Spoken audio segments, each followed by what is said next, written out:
Саламатсыздарбы урматтуу телекөрүүчүлөр, радио угармандар. Республикалык штабтын борборунда саат 14:00 белгиленген Кыргыз Республикасынын биринчи вице-премьер-министри Кубатбек Боронов, Кыргыз Республикасынын ички иштер министри Кашкар Жунушалиев жана Кыргыз Республикасынын саламаттык сактоо министри Космосбек Чолпонбаевдин басма сөз жыйынын баштайбыз. Бүгүн республикалык штабтын ишмердүүлүгү боюнча сөз кылабыз.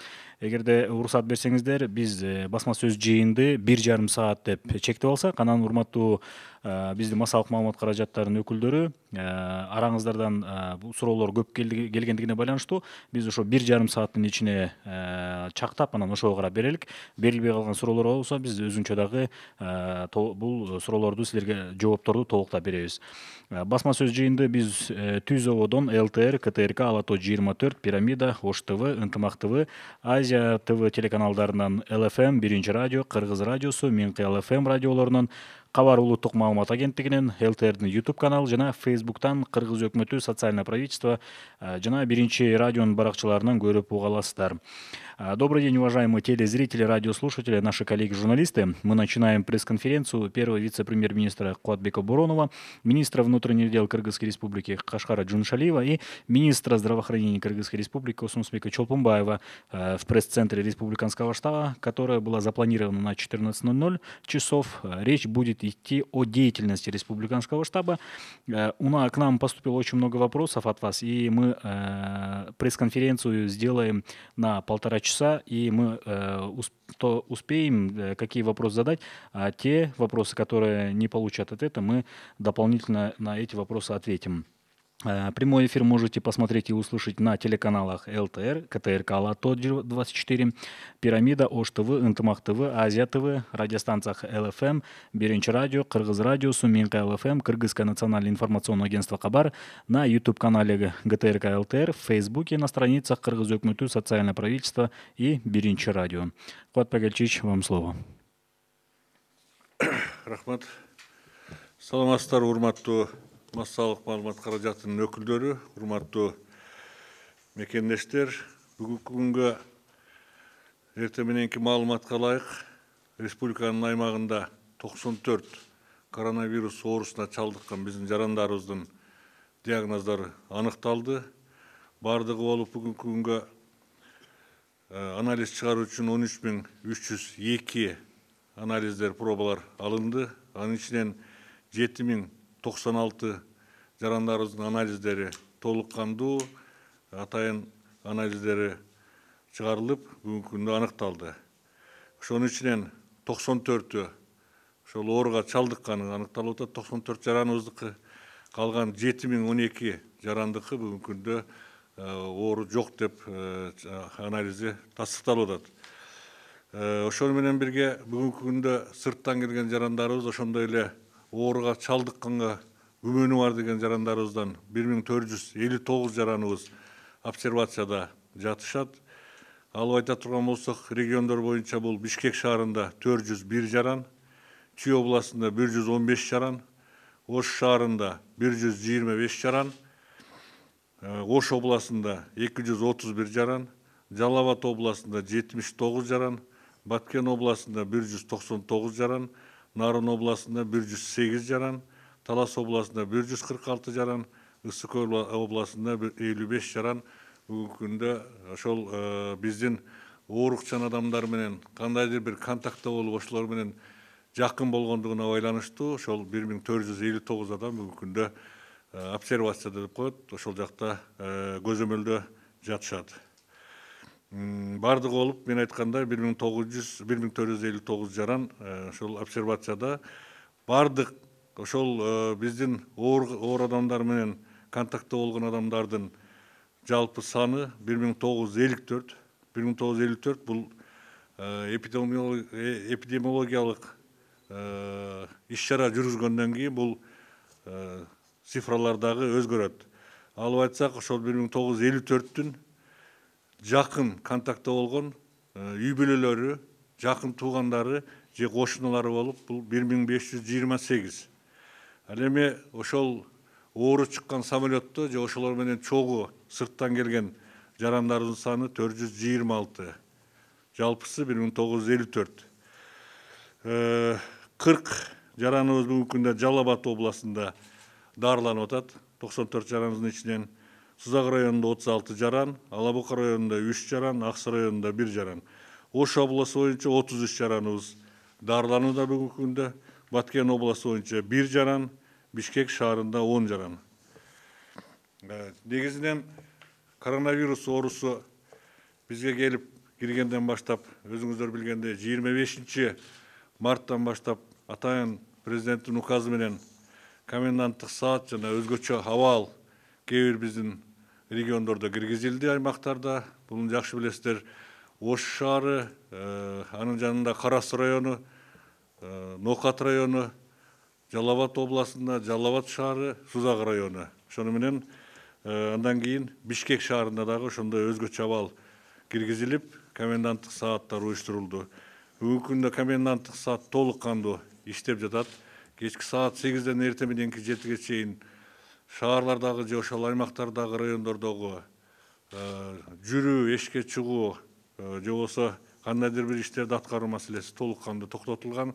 Ал эми күндүзгү убакыт болсо, күндүзгү убакыт жарандарыбыздын кайсы бир тармактарда ишине байланыштуу шаарларды, айылдарды ошол азык түлүк, медикамент жана башка күндөлүк керектелүүчү товарлар менен жабдуу үчүн же болбосо ошолор менен камсыздап туруу үчүн иш алып барган жарандарыбызга, компанияларга, ишкерлерге күндүзү жүрүүгө атайын уруксаттардын негизинде жүргүзүлүүдө.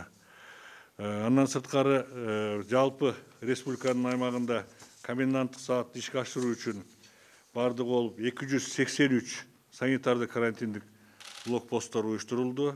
Куралдуу күчтөр менен биргелешкен 53 андан сырткары дагы посттор уюштурулду. Бүгүнкү күндө жана мен айткандай толук кандуу иштерди жүргүзүп жатат.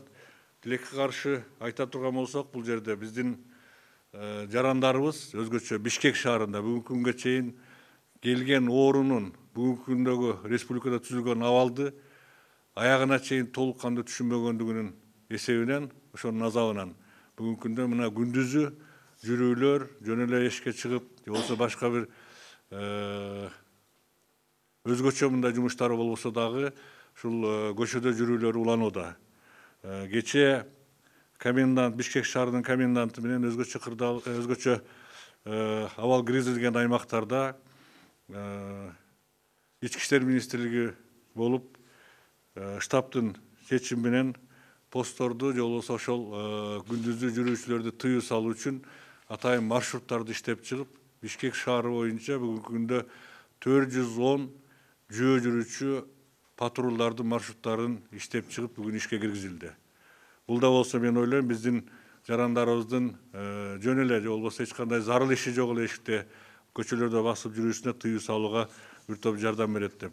Канчалык тыюу салып, канчалык биз киргизбеген менен мен жарандардан суранып кетчү нерсе өздөрү түшүнүп, өздөрүнүн ушул граждандык башка колу коңшу туугандардын, элдин алдындагы оору жугуштуруп алууга, ооруну таркатууга абал түзүүгө, шарт түзүүгө барып аткан иштерин түшүнүү менен кабыл алып, ошого жалпы каршы турууга аракет кылыш үчүн үйдөн чыкпай отурушса жакшы болмок деп ойлойбуз.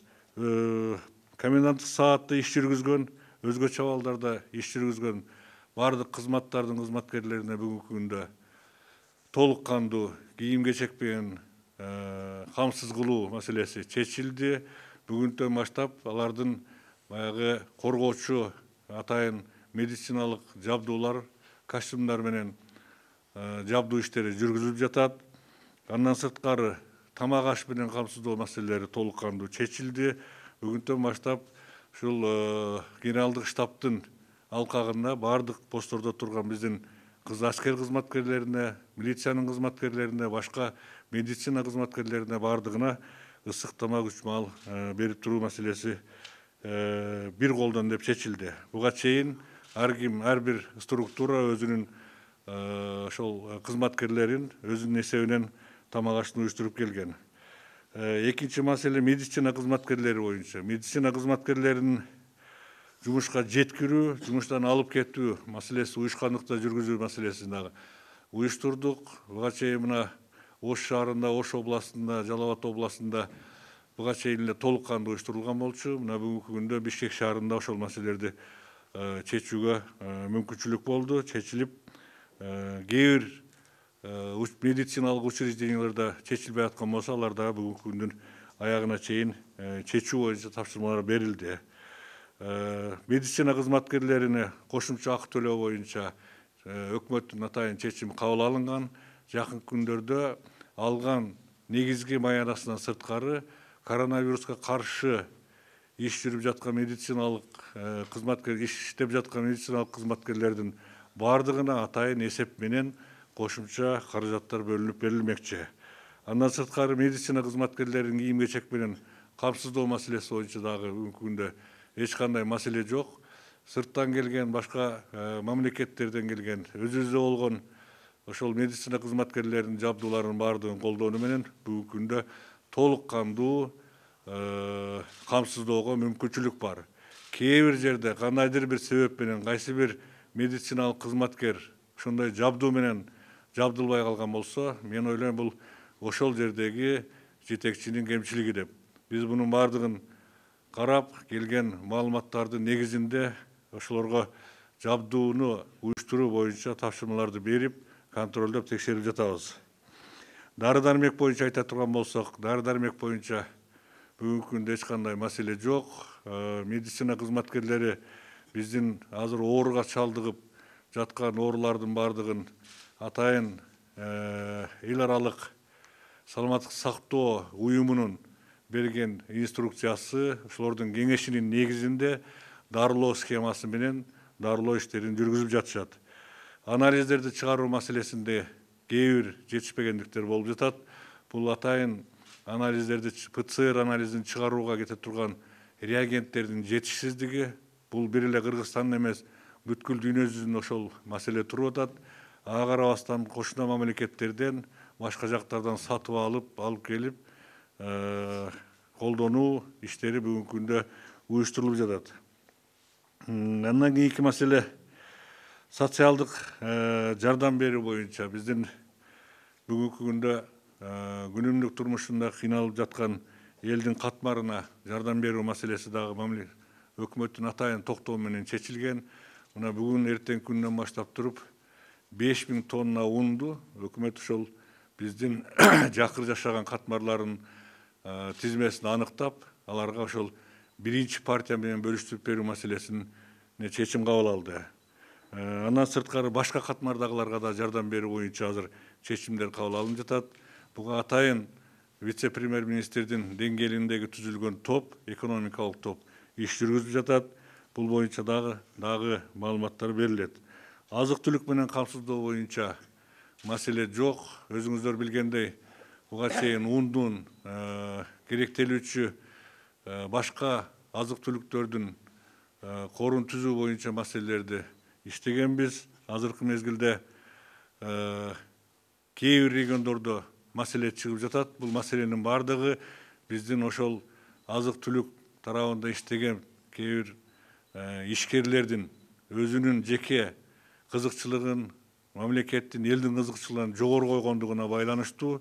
Бүгүнкү күндө ошол кээ бир жерлерде атайын сатыкка чыгарбай, баасын кымбаттатуунун максатында иштерди жүргүзгөн эсебинен болуп жатат. Буга атайын түзүлгөн монополияга каршы агенттигинин кызматкерлери, финанс полициясынын экономика каршы күрөшүү кызматынын кызматкерлери жана башка тиешелүү кызматкерлерден түзүлгөн жерлерде топтор иштеп жатат. Алар бул ишти мындан дагы улантышмакчы. Ишкерлерге камкордук көрүү боюнча дагы атайын өкмөттүн тиешелүү документтери даярдалып чыкты. Жакын күндөрдө бул боюнча дагы сиздерге жеткирилет жалпы коомчулукка. Бүгүнкү күндөгү ушундай учурдун пайда болгонуна байланыштуу экономикалык жактан кыйналган биздин ишкерлерге, бизнес чөйрөсүнө, башка ишкерлердин баардык түрүнө налогтордон, башка төлөмдөрдөн, кредиттердин төлөмдөрүнөн отсрочка берип туруу боюнча, же болбосо кээ бир төлөмдөрдөн бошотуу боюнча чечимдерди кабыл алуу иштери азыр жүргүзүлүп жатат. Дагы бир айта кетчү нерсе, биздин жарандардын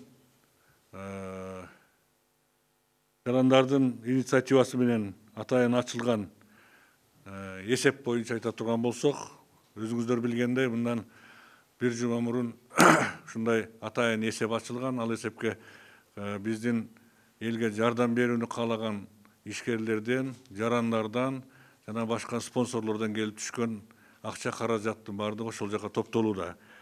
Бул акча каражаттын бөлүштүрүү маселесин чечүү үчүн атайын топ түзүлдү.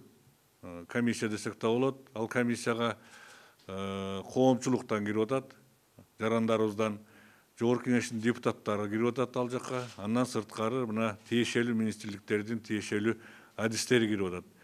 Бардык түшкөн каражатты бөлүштүрүү ачык, айкын болот. Бул үчүн атайын бүгүн мына сайт түзүлүп, ошол сайт иштеп баштады. Ошол сайтта канча акча түшкөнү, кимден түшкөнү, ал кай жака жумшалганы, кайсыл чечим негизинде жумшалгандыгын бардыгы ошол сайтка жайгашылып турат. Тиешелүү ким кызыктар боло турган болсо, ошол сайттан алып, буну көрсөңүздөр болот. Бүгүнкү күнгө жалпы түшкөн каражаттын жалпы суммасы 50 миллион 969 миң сомду түздү. Кыскача айта турган маселелер ушулар. Мен ойлойм, суроолор бар. Суроолорго дагы биз жооп бергенде кээ бир бул жерде айтылбай калган маселелерди толуктайбыз деп ойлойм. Куатбек Алиевич, чоң рахмат. Анда массалык маалымат каражаттарынын өкүлдөрүнөн келген суроолорго өтөлү. Эмеден Клоп KG Айда Иргибаева, Кашкар Астахан, сизге экен суроо. Почему во время ЧП работают суды, судьи, прокуроры и другие специалисты вынуждены контактировать с около 500 разными людьми в день? Они подвергают свое здоровье риску. Маалымат туура эмес экен. Биринчиден бүгүнкү күндө соттор иштеген жок. Соттор онуна чейин азыркы күндө жумуштарын токтотушкан. Бирок атайын жергиликтеткен следственный судьялар иштеп атат. Булар болсо атайын биз жүргүзүп аткан тергөө иштери боюнча, кылмыштар боюнча керек. Калган судьялар иштеген жок. Өкмөттүн атайын чечими менен бардык мамлекеттик жана муниципалдык кызматтардын бардыгына бүгүнкү күндө коронавируска тиешеси жок иштердин баарын токтотуп, кызматкерлердин бардыгын үйүндө иштөөгө, же болбосо атайын ошол эс алууга жөнөтүү боюнча тапшырмалар берилген. Коронавируска каршы иштеген кызматкерлерден сырткаркылардын бардыгы бүгүнкү күндө толук кандуу үйүндө иштеш керек.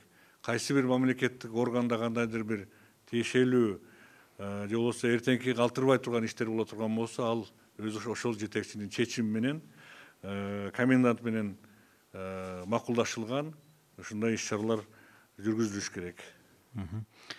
BBC радиосунун баяндамачысы Абдыбек Казиевден суроо. Куатбек Алиевич, өзгөчө абал жарыяланган шаар, райондордо иш мындан да натыйжалуу болушу үчүн 24 саат толук чектөө кирсин деген сунуштарда айтылып жатат. Зарылдык барбы ушуга?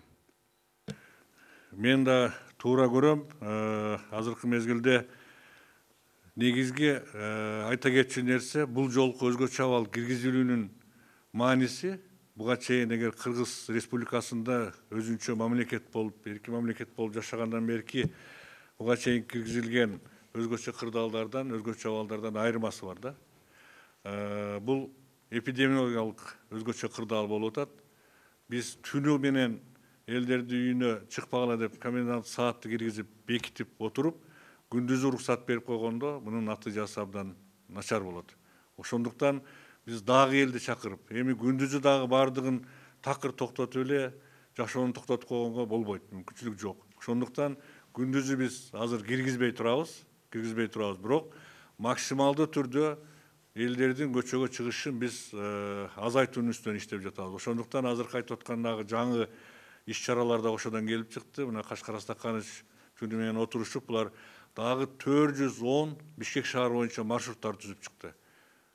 Бир офицер, 2 сержант милициянын кызматкерлери ошол маршруттар менен кыдырып жүрүшүп, элдерди эмне үчүн эшикке чыгып атат, себеби барбы, себеби жокпу, ошолордун бардыгын туура түшүндүрүп, кайра үйлөрүнө киргизүүгө боюнча иштерди алып барышат да. Ал эми эгерде акыбал мындан дагы оордоп бара турган болсо, азыркы айткан шартка барууга да туура келет да. Анда бизде ошол өзгөчө абал киргизилген жерде жашоо такыр токтош керек болот. Ошон үчүн мен ойлойм баарыбыз түшүнүү менен кабыл алып, ошондой чектөөнү киргизе электе туруп биз өзүбүзгө чектөө коюшубуз керек да. Мына бүгүн Россияда Москвадан берип атышат самоизоляция деп.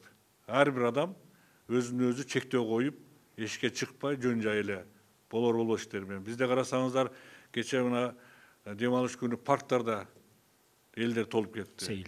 Сейилдеп жүрүшөт, балдарын жетелеп алышып. Көчөлөрдө жүрүшөт, милицияга баш бербей жүрүшөт. Ошолордун баардыгы өзүнүн граждандык мындай аң сезимин жогорку деңгээлге чыгарып коюп, түшүнүү менен кабыл алып, ушуларды ишке ашырууга өкмөт деле ушунун баарын ишке ашырат дебестен, өкмөт баардыгын жасайт, колунан келген иштин баардыгын. Бүгүнкү күндүн талабына ылайык. Бирок элибиз да ошого жардам берип, эл да түшүнүү менен кабыл албаса, өкмөттүн колунан эч нерсе келбейт.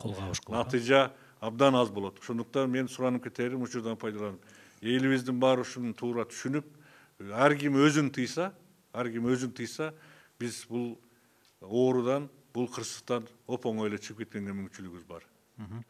Космос Алиевич, экинчи суроосу сизге экен.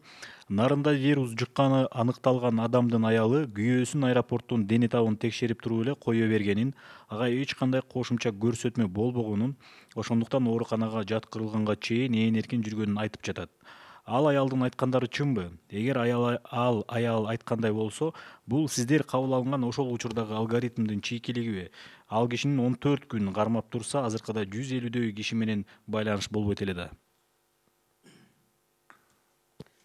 Урматтуу журналисттер, бул маселе боюнча ошол кездеги алгоритмде бул келген адамды мисалы биздин жанакы 14 күндүк обсервацияга жатуу алгоритмине кирген эмес. Өзүңүздөр билгендей, келген кишинин баарын тең киргизип 14 күнгө жаткыруу үчүн биз баягы коопту көп таратып аткан мамлекеттер кирген болчу.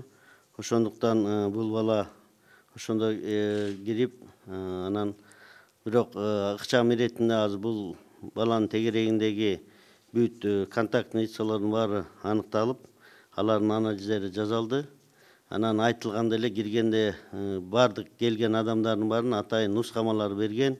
Коронавирус деген эмне кылыш керек, жана башка нерселер да. Бул жерде ошо айтып кетиш керек, кээ бир биздин жарандар баягы кайдыгерлик кылып, өзүн бийликтүү кылып, биз айткан сөздөрдү аткарбай атышат да.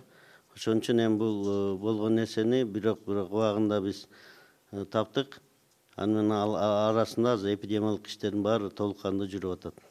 Кошумча айтчу маселе бар. Мына келинчеги ошол нарында оорукчанын айтып атат. Эч кандай нускама берилген жок деп. Нускама берилип, анкета толтурулуп, анкетага кол койдуруп, үй карантининде болгон кишиге атайын нускама берилип, эч жака чыкпайсың, башка бирөө менен контактта болбойсуң деп туруп, ошо жоопкерчилигин алып, кол койдуруп туруп жөнөтөт да. Анан кийин ошого карабастан, мына өзү айтып аткандай 150дөй киши менен контактка барып койгону бул өзүнүн граждандык жоопкерчилигинин жоктугу деп айтсак болот. Бардыгын ал убакта обсервацияга жаткыруу маселеси турган эмес. Биринчи түзүлгөн алгоритмдин негизинде медицина кызматкерлери сырттан келген жарандарыбызды 3 категорияга бөлгөн. Биринчи категориясы, мисалы үчүн Кытай, Италия, ушуга окшогон ошол убакта, ошолор келген убакта коронавирус аныкталган мамлекеттерди биринчи категорияга. Ал жактан келген жарандарыбыздын бардыгы обсервацияга же болбосо госпитализацияга жаткырылган. Сөз жок. Экинчи категория ошолорго жакын же болбосо мындай бүдөмүк маселелерди туудурган мамлекеттерден келгендер, же болбосо жаңы коронавирусту аныктала баштаган мамлекеттер кирген. Ал эми 3-чү категориядагыларды болсо, аларды инструктаж берип, текшерип, жөнөкөй эле мындай үйүнө жөнөтүшкөн. Ал биринчи учурда болгон. Андан кийинки учурда дүйнө жүзүндө коронавирус каптаган мамлекеттер көбөйө баштаганда 3-чү категорияны жокко чыгарып, алгоритм өзгөрөт. Өзгөрүп туруп, эки эле категорияга бөлгөн. Биринчи категория сөзсүз түрдө обсервация менен госпитализация, экинчи категория үй карантини. Жана мен айткан анкетаны толтуруп, ошол жерден өзүнө өзү жоопкерчиликти алам, мен үйдө болом, эч ким менен контактка чыкпайм, үйдөгү менин условиям ошого жооп берет деп өзү кол коюп берип туруп, анан үйүнө барып, үйүндө баардык диагноздор аныкталып, бүтмөйүнчөктө эч жака чыкпай бирөө менен контактка чыкпаш керек болчу. Тилекке каршы бүгүнкү күндө биздин үй карантинине чыгарган көп жарандарыбыз мына биз азыр онлайн режимде атайын биздин малдар программаны түзүп чыгышып, онлайн режимде ошол үй карантинине чыккан жарандарды бул жактан отуруп эле компьютерден карап отурганга мүмкүнчүлүк алды. Бүгүн биз бир-эки жараныбыздын үй карантининдеги схемасын карасак, бул жаран 24 саат тынбагандай ой калтырат да. Болбосо өзүнүн мойнуна алып жоопкерчилигин алып кеткен. Азыр мыйзамга да өзгөртүү киргизилип атат. Бүгүнкү мыйзамда да бар, атайын штрафтар каралган. Азыр бүгүн биз штабтан чечим кабыл алдык. Атайын биздин кызматтарга тапшырманы бердик. Үй карантининде отурам, эч жака чыкпайм деп, ошону келишимди бузган жарандарыбызга атайын мыйзам чегинде чараларды көрүү боюнча биз бүгүн тапшырманы бердик. Бүгүндөн баштап үй карантининде отурган биздин жарандарыбыздын кайда жүргөнүн, эмне кылып атканын, эгерде бузган учур боло турган болсо, сөзсүз түрдө жазасын ала турган маселени иштеп башташты. Ошонун айынан чындап эле жанагындай маселе чыгып атат. Бирок жанагы 150 кишиге контактка барып, тигинде болгон маселесинин бардыгы үй карантининин баягы условияларын сактабагандыгынан болуп жатат. Демек бул нарындагы жаранга чара көрүлөбү же көрүлбөйбү?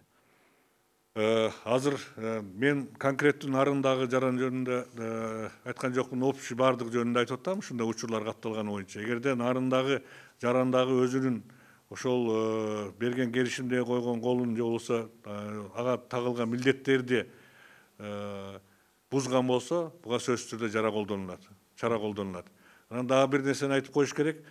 Өзгөчө абал коменданттык саат киргизүүдө мына биздин кээ бир жарандарыбыз бул суроолордо да болсо керек деп ойлойм. Мына массалык маалымат каражатынан, социалдык сеттерден көрүп атабыз, окуп атабыз. Биздин эмне үчүн правабызды ущемлять этип атат? Конституциялык правабыз же болбосо биздин ушул укуктарыбыз бузулуп атат. Бизди мындай чектөөгө алып атат деген маселелерди айтып атышат. Өзгөчө абалдын мыйзамы ошондой. Бул өзгөчө абалдын мыйзамында да жазылган. Ошол өзгөчө абал киргизилген жерде элдин, жарандардын укуктары чектелет. Мамлекеттин укугу көбөйөт.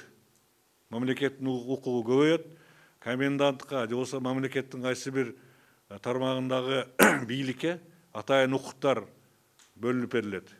Ал эми элдин укугу, ошолордун укугунун же болбосо киргизген чектөөсүнүн негизинде элдин укугу чектелет. Буну биз баарыбыз туура түшүнүү менен кабыл алышыбыз керек. Бул жалпы мамлекеттин элдин кызыкчылыгы үчүн жасалган маселе да. Чоң рахмат. Азаттык радиосунун баяндамачысы Рахат Кеңешова. Жазгы айдап себүү иштери кандай жүрүп жатат? Ушул тууралуу кыскача маалымат бере кетсеңиз. Рахмат, жакшы суроо берип атасыз. Биз биринчи эле күнү чечим кабыл алганбыз. Бүгүн мына Бишкектеги бир маселени айтайын. Кудайберген базарыдагы ошол жерден атайын айыл чарба техникаларына сатуучу запчасттарын, сатуучу тетиктерин контейнерлер бар. Бүгүн базардын ээси менен сүйлөшүп, ошол базарды иштетип берүү боюнча биз макулдашылды. Бүгүндөн баштап Кудайберген базары буга чейин эле биз ошондой тапшырма бергенбиз. Айыл чарба жазгы себүү, жазгы талаа иштеринде иштеген кызматтагыларга эч кандай тоскоолдук болбосун деп биздин 3 комендантка дагы баардык бийликтин өкүлдөрүнө жергиликтүү бийликке тапшырма берилген. Жазгы талаа жумуштары кандай болбосун жүргүзүлүш керек. Бул өзүңүздөр жакшы билесиздер, илгери 41-45 жылы согуш болгондо дагы талаа жумуштары токтогон эмес. Бул келечектеги биздин азык түлүк коопсуздугубузга чоң таасирин бере турган маселе. Ошондуктан буга өзүнчө көңүл буруу менен ар бир штабта биз талкуулап атабыз. Бүгүн да талкууладык. Жазгы талаа жумуштарына эч кандай кедерги болбой, өз убагында жүргүзүлүшү зарыл. Ошону менен бирге ирригация жумуштары, каналдарды, сугат каналдарын даярдоо, сугатка дагы бул боюнча дагы көңүл бурулушу боюнча талаптар коюлуп атат. Спутник Кыргызстан агенттигинен Элеман Карымшаков кечээ 29 мартта коронавирус жуктурган аныкталган 26 адам каяктан жуктурган, кененирээк маалымат берип коесузбу, Космос Аревич? Кечээ айтылган 26 адамдын 13-ü Оштон андан тышкары ошо биздин жанакы нарындык жигит, анан Чүйдөн да болгон, 10-чу болсо Сузактан. Булардын көпчүлүгү азыркы күндө баягы внутренний контакт менен мурунку ооруган кишилердин жанында жүргөн жакын кишилер болуп атат. Ошондуктан азыр мына Кубатбек Айчинович айтып атканда, азыр биз тыштан келүү баягы катнамдар аз болгондуктан азыр ал жактан мындай оорчулук аз. Ошон үчүн ичибиздеги бири-бирибизге жугушуу азыр көбөйүп атат да. Ошондуктан мен айтып кетет элем, баарыбыз тең жана самоизоляция болуп, керек болбосо чыкпай үйлөрдө отурсак жакшы болот эле. А маалыматтарды эми толук кандуу биздин баягы бул служебный кагаздар болгон үчүн өз чара иштелип, баары тастыкталып жатат. Негизи ушул 3 жерден келген случайлар катталды. 26 жараныбыз бул 6 Ош шаарынын жарандары, 4 Бишкек шаары, 2 Чүй областы, 1 Нарын жана айтылып аткан киши, 13 Жалал Абад областынан бул негизинен Сузакта болуп атат. Алардын жалпы биринчи категориядагы контакттары, булар үй бүлөлөр мүчөлөрү 154 киши болуп атат. Азыр бүгүн бул 154 кишинин анализи чыгат. Андан сырткары экинчи категориядагы контакттары бар 1012 киши. Экинчи категориядагы контакттардан негизинен биз мына акыркы мезгилдеги ишти жүрүшүнөн байкап атабыз, мындай жугушу азыраак болуп атат да. Негизинен бул оорунун жугушу биринчи категориядагы жакын туугандары, ошол жакын контакты болгондорго жугушуп атат. Анан айта кетчү жакшы нерсе, мына бүгүнкү күндө биз жанагы оору аныкталган кечээ күнгө чейин 84, бүгүн 10 болду, 94 болду. 10-нук өзүнчө бүгүн аныкталат. Андан сырткары 84 кишинин биринчи категориядагы контакттардын баардыгын бүгүнкү күндө аныктап чыктык десек болот. Аныктап чыгып, алардын ичинен положительный результат, отрицательный результат бергендердин баары эсептелип чыгып, азыркы мезгилде биздин врачтарыбыз ошолордун үстүнөн иш жүргүзүп атат. Негизинен мен ойлойм, бир топ мындай оорунун аныктоо, сырттан келген ооруна. Анан ошолорго чара көрүү маселеси боюнча мына медиктерибиз бир топ акыркы мезгилде алдыга жылыш жасады. Буюрса мен ойлойм, жакын күндөрү ошол ооруларды, анан оорулардын контакттарын аныктап, алардын андан ары контакт болгонун жугуп кетишине жол бербөө үчүн биз жакын күндөрү ошол жумуштардын аягына чыгабыз деп ойлоп турабыз. Александра Мучкина, межгосударственная телерадиокомпания «Мир». Готов ли Кыргызстан встретить всех своих граждан, которые сейчас возвращаются домой из других стран? В первую очередь речь идет о мигрантах, которые за пределами республики. Работают больше 1 миллиона человек. Хватит ли такого количества мест для обсервации, тест-систем? Что делать тем, кто не может вылететь домой и застрял в аэропортах? В колл-центр поступила информация о том, что в аэропорту Толмачево, город Новосибирск, уже 2 недели более 200 граждан Кыргызстана в ожидании отправки на родину. Подтвердите, пожалуйста, информацию. Если да, как будет решаться вопрос? Я отвечу, наверное. Про Толмачево. У кого на руках приобретенный билет имеется, их всех мы вывозим. Последние наши граждане, которые имеют на руках билеты, сегодня 401 человек одним рейсом, то есть вчера, да? Вчера после обеда прибыли. Сегодня они размещены все в обсервациях, в местах, где проводится обсервация. Готов ли Кыргызстан встретить всех своих граждан, которые находятся за рубежом? Готово, не готово. Кыргызстан своих граждан не бросает. Я считаю, что мы готовы. Мы все равно, если у кого будет желание, возможность вернуться в Кыргызстан, мы их встретим достойно, обеспечим соответствующим медицинским обслуживанием. И, естественно, мы будем о них заботиться. Азыр экспресс тесттер боюнча бизде маселелер чечилип калды. Буюрса мына бул 2 күндө бир 50 000 тест келет. Ал өзүбүз өкмөттө сатып алып атабыз. Андан тышкары да биздин донорлор жанакы кыргыздын жарандары да берип атат. Ошон үчүн ал жагына маселе болбойт. Андан тышкарыда жана ПЦР анализди дагы азыр реагенттерин алып келүү боюнча иш-чаралар болуп атат. Андан тышкары мына азыр биз буюрса ушул жумада Кытайдан дагы бир лабораторияны частныйлар менен чогуу ачканга аракет кылып жатабыз. Мына көчөп келген 401 адам баары тең экспресс тест алынды. Ошондой эле ПЦР анализдер алып, алардын шарттары түзүлүп, баардык эмеси менен сортировка кылып жатышат. Кыргызстанда баягы ушундай мүмкүнчүлүк бар. Эгерде биз жанакыдай кооптуу болсо, баарын тең обсервация жатып, ПЦР анализин алып, андан кийин чыгарганга мүмкүнчүлүк бар. Марс Төлөгөнов, эркин журналист. Нарын Бишкек жана Бишкек Нарын каттамы токтодубу же каттам болобу? Эки суроо жөнөткөн экен. Анан алгачкы карантинге киргендерди жакында чыгарат экен. Алар айыгышыптыр деген маалымат тарап жатат. Канчалык деңгээлде чын? Бишкек шаарынан башка региондорго каттоону биз максималдуу түрдө тыюу салып атабыз, ограничение киргизебиз. Такыр каттоого болбойт деге болбойт. Себеби дегенде көпчүлүк Бишкек шаарга же болбосо биздин чоң шаарларыбызга биздин региондордон азык түлүк алып келинип киргизилет. Тамак аш. Ошондуктан каттам бар. Бирок ар бир регионго кирүүдө, Бишкектен чыгууда, Бишкекке кирүүдө атайын посттор турат. Ошол жерден текшерилип, анан кийин жөн жай эле ал жакка каттоо маселеси менен чыгып калган жарандарыбыз болсо, аларга атайын кеп кеңештер менен кайра кайтарып үйүндө отурууга мындай сунуштар берилип, ошону чыгарбаганга аракет кылып иштеп атабыз. Бирок биз угуп атабыз, биздин Бишкек шаарындагы жарандарыбыздын бир топтору өздөрүнүн баягы кичи мекени биздин региондорго, Нарынга, Ысык көлгө, башка региондорго ошол чыгып кетип аткандары бизге кабарлар келип атат.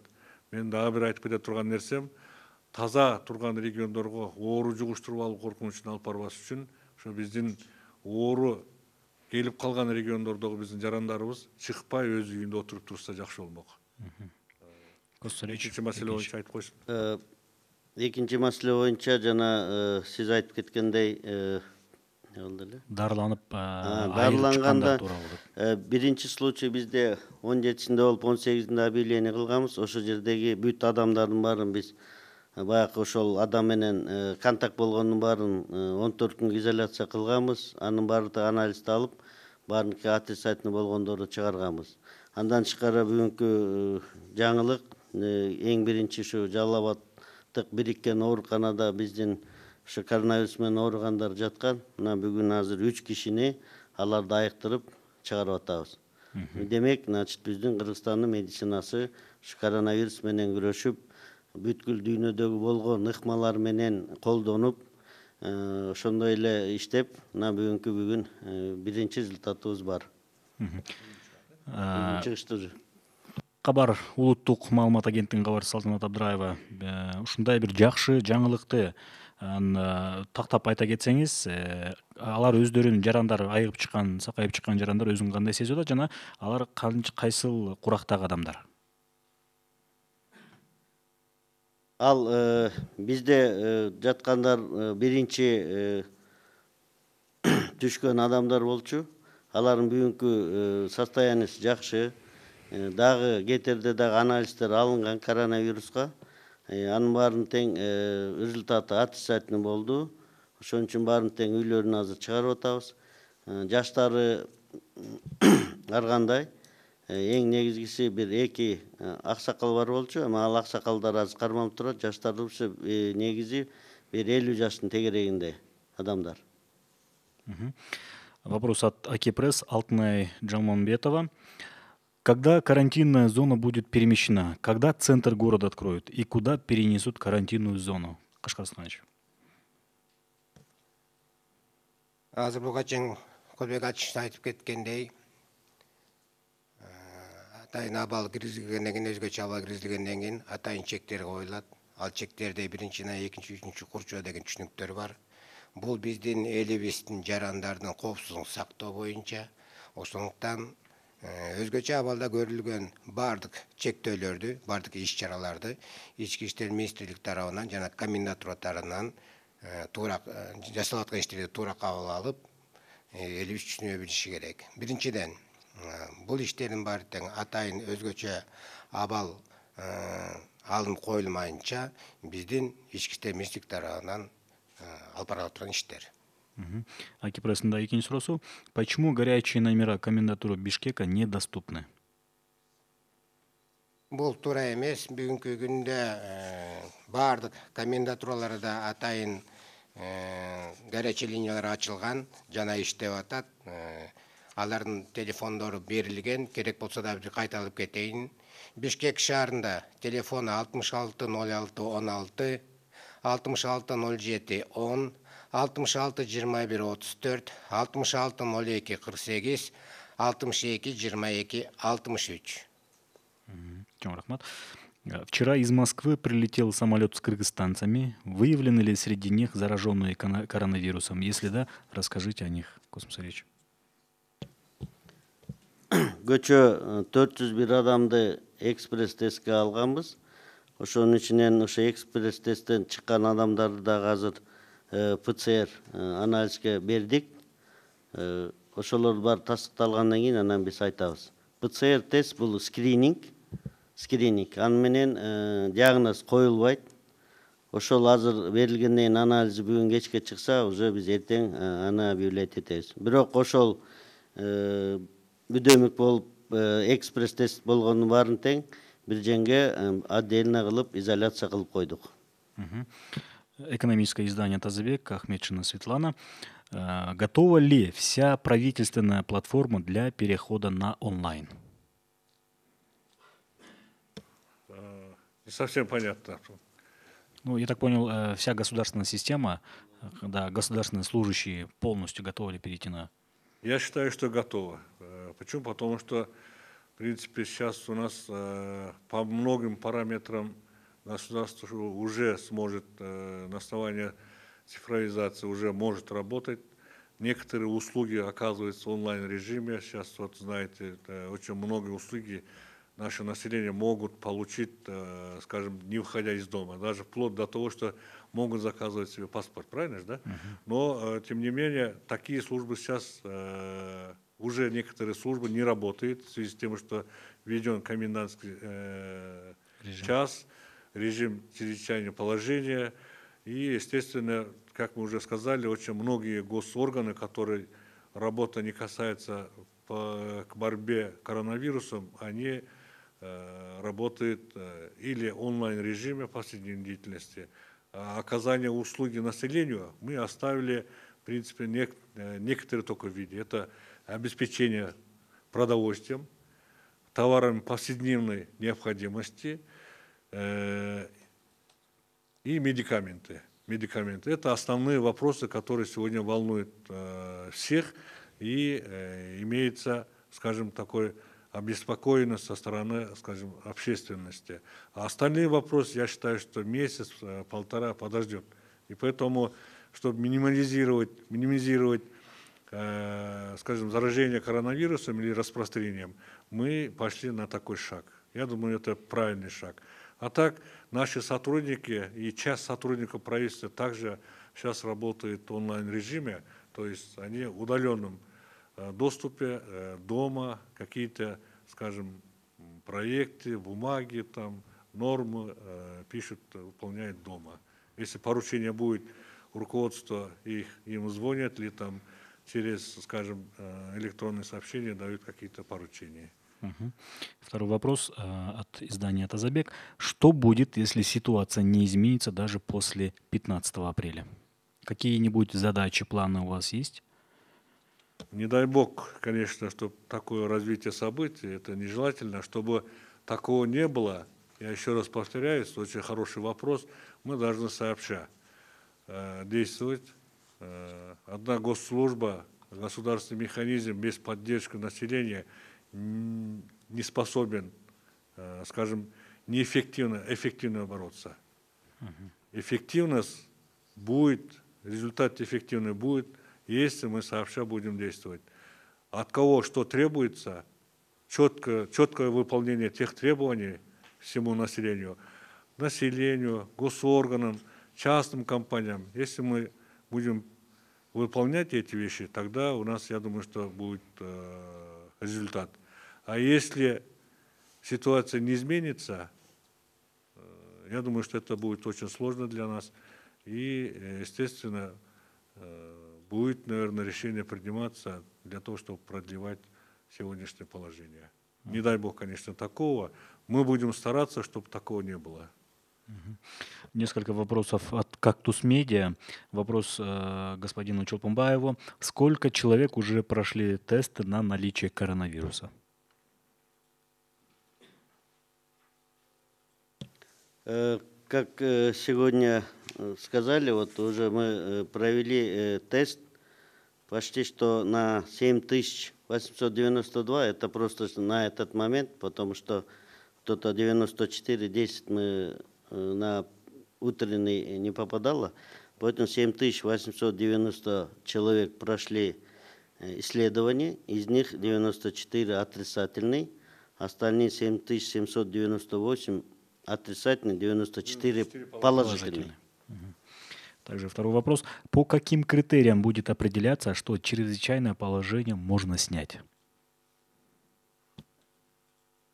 Ну, я думаю, что оздоровление, скажем, обстановки – это самый основной критерий.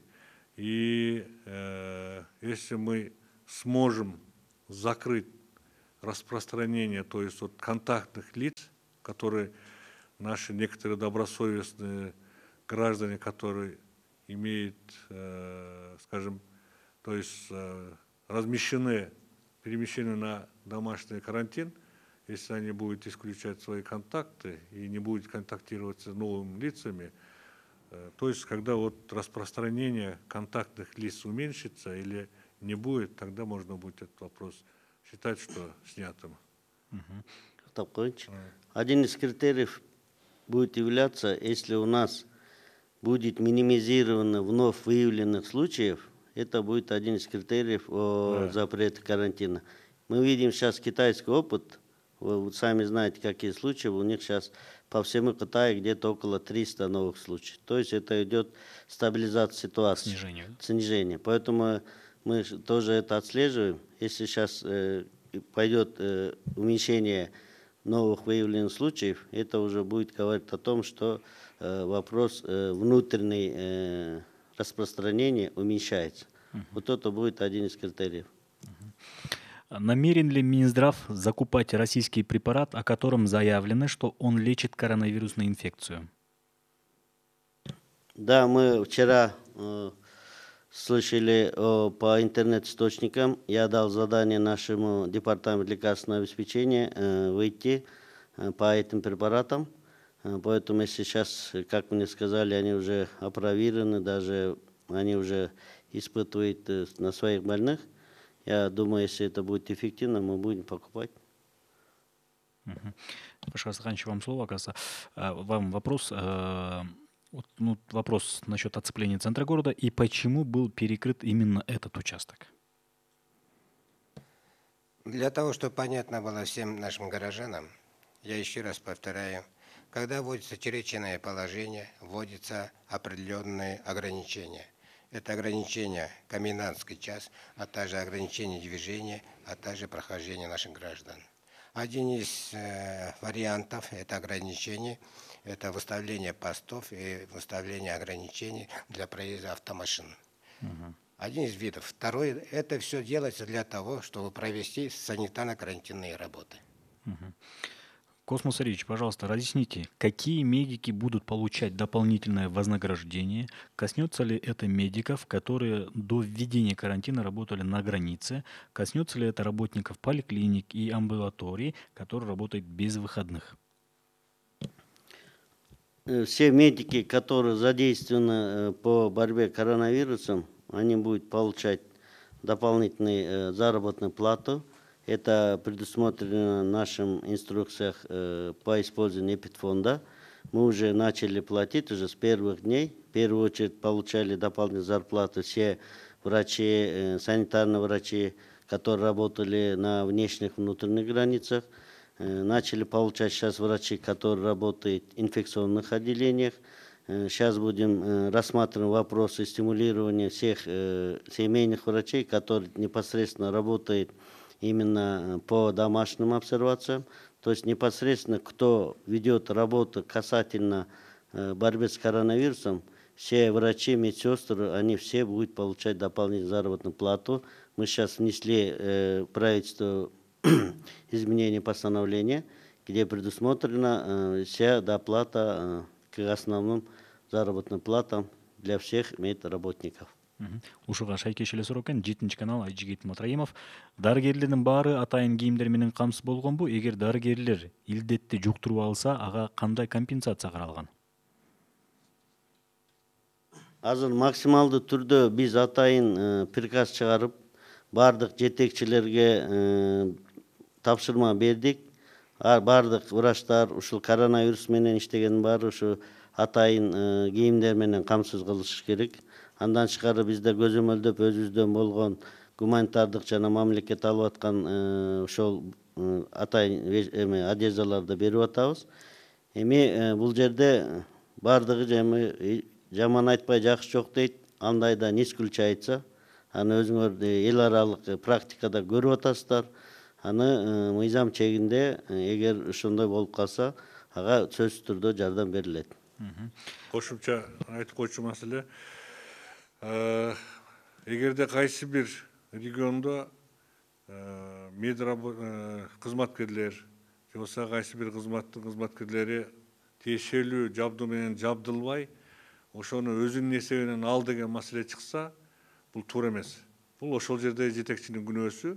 Эгер ошондой маселе чыкса, биз сөзсүз түрдө чара колдонобуз. Мына азыр эле ошондой бир суроо келди, маселе соцсеттен бирөө жазыптыр. Нарында кайсы бир медучрежденияда, жаңылбасам анан тактап айтам, кол каптарды, маскаларды өзүңөрдүн эсебиңерден алгыла деп ошентип айтып атат деп ушундай суроо келип атат. Бул туура эмес. Эч ким өзүнүн эсебинен албаш керек. Анын бардыгы атайын эсептерден, атайын бөлүнгөн каражаттын эсебинен болот. Бүгүнкү күндө келип аткан, сырттан түшүп аткан биздин коңшу мамлекеттерден, бир тууган мамлекеттерден келип аткан жардамдардын эсебинен, мындан кийин келе тургандардын эсебинен биз тиешелүү жабдыктар менен, негизинен кийимдер менен, жана айтылган коргоочу кийимдер менен, маскалар менен, кол каптар менен, атайын очкилер менен жабдууга мүмкүнчүлүк бар. Сондуктан мына азыр бүгүн дагы күтүп атабыз. Кытайдан бир чоң ушундай жардам келиш керек. Андан кийин азыр кайтып аткан 10.000 экспресс тест алдык. Анын бардыгы дагы артынан келет. 30.000 тест болот ошондой. Бул биз үчүн өтө чоң баягы сандагы ошол тесттер болуп турат бүгүнкү күндө. Ушундай маселелер менен буга чейин эгер кайсы башында өзгөчө абал киргизген убакта кайсы бир жабдуулар менен жабдуу маселеси, коргоочу кийимдер жок болуп чыгып аткан болсо, ал маселе бүгүнкү күндө толук кандуу чечүүгө мүмкүнчүлүк бар. Сондуктан кайсы бир жерде жанагындай маселе чыкпаш үчүн биз дагы мына акыркы 3 күндөн бери толук кандуу жабдуу үчүн бардык маселелер чечилген. Каражат маселеси мамлекетте бүгүнкү күндө жок. Коронавируска каршы күрөшкөн мамлекеттик органдарга кимге кандай сумма акча керек боло турган болсо, мамлекеттен бөлүп берүүгө бүгүнкү күндө акча каражаты жетиштүү. Чоң рахмат. Говорит ТВ мультимедиалык агенттиги бирөө тактоочу суроо, экинчи дагы бир суроо экен. Кечээ Москвадан учуп келгендердин арасында башка 3-чү өлкөлөрдөн келгендер да бар экен айтылууда. Аэрофлот компаниясынын чартердик каттамы менен келген 402 кыргызстандык текшерүүдөн өттүбү? Бул космосовечке. Мен жана айтып кеттим, бардыгы тең экспресс тесттен өтүп, андан тышкары ПЦР дагы алып, бардыгы тең азыр 3 гостиницага жайгаштырылып, обсервацияда жайгаштырылып, биздин анализдерди күтүп турат. Анан ошонун результатына карап туруп, андан ары чечимдерди кабыл алабыз. 3-чү өлкөлөрдөн келген жарандар. 3-чү өлкөнүн баары тең азыр ошо жерде. Эч кимди шаарга кое берген жокпуз. Келген жок, Башка мамлекеттин жарандары. Жок. Бир ал самолетто бардыгы 402 жаран болгон.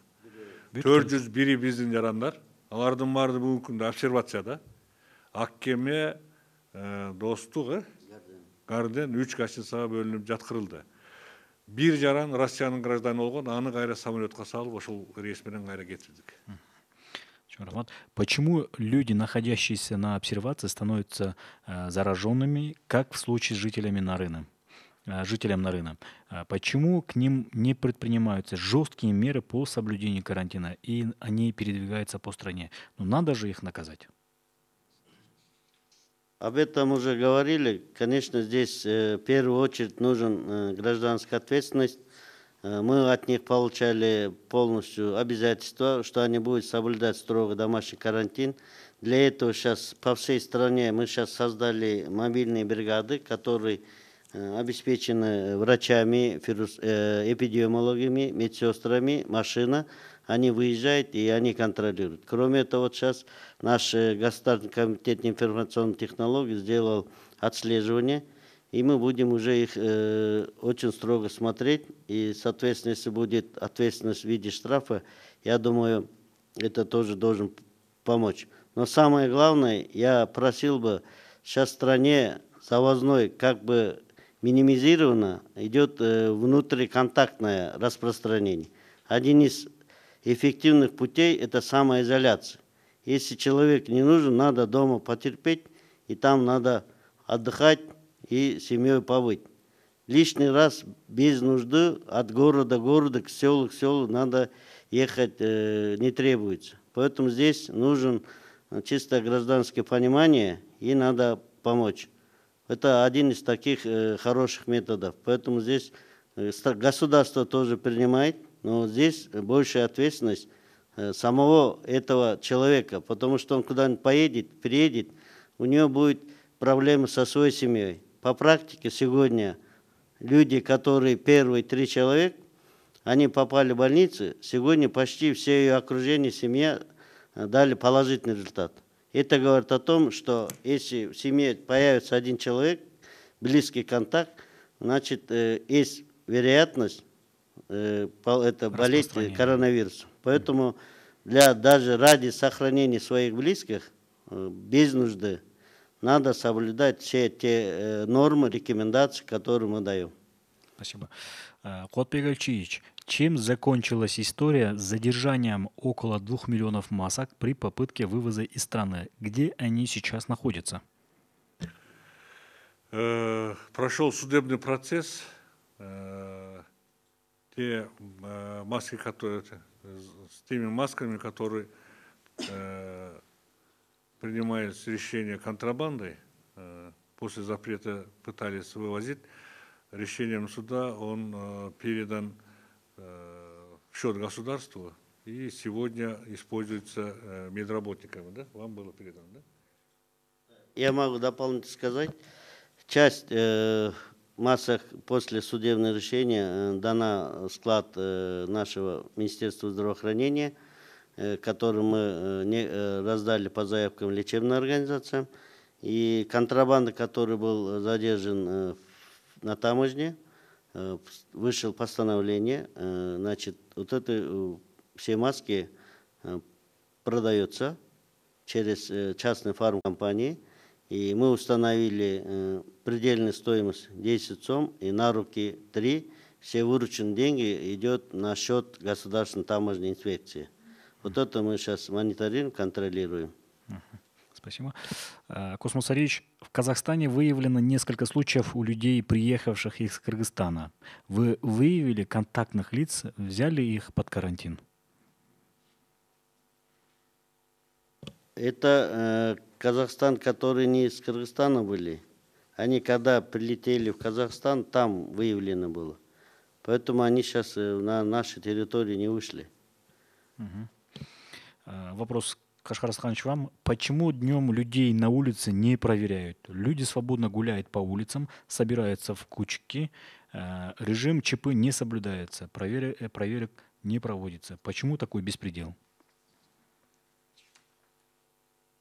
Каждый раз мы доводим до горожан о том, что самоизоляция это для каждого нашего гражданина необходимо. Но несмотря на это, сегодня не только те, которые по долгу службы приходится работать, и те, которые выходят для продуктов или для медикаментов в аптеку. Но если те горожане, которые просто так, как вы уже вопрос задали, находятся на улице. На сегодняшний день, раньше было сказано, что увеличены патрульные маршруты по городу до 410, и на сегодняшний день принимаются меры. Я еще раз попросил бы наших горожан о том, что необходимо уважать себя, уважать наше общество и выполнять те требования, которые предусмотрены нашими Минздравом для санитарно-карантинных изоляций. Вопрос, Куатбек Алишевич, вам.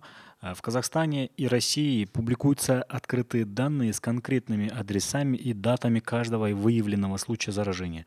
Также эти локации берутся под жесткий контроль.